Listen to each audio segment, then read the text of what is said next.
A lot has changed in the past 100 years, from the clothes we wear to the food we eat to the cars we drive. That's right. And while parts of life in 2023 would be unrecognizable to people from 1923, a cornerstone of a UP community has stayed pretty much the same.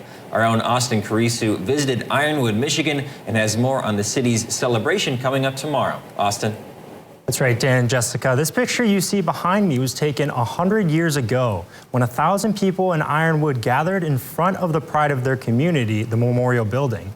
And tomorrow the city will recreate the photo because even though a lot has changed in Ironwood over the last century, the pride for the building has stayed the same.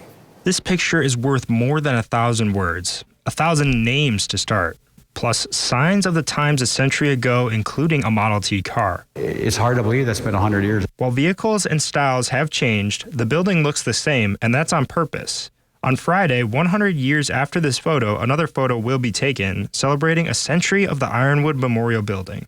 It's full of stained glass windows. It's got the history. It's got old photographs. The building is home to City of Ironwood offices, a courtroom, an auditorium, and bronze tablets listing area men who served during the Civil War, Spanish-American War, and World War I.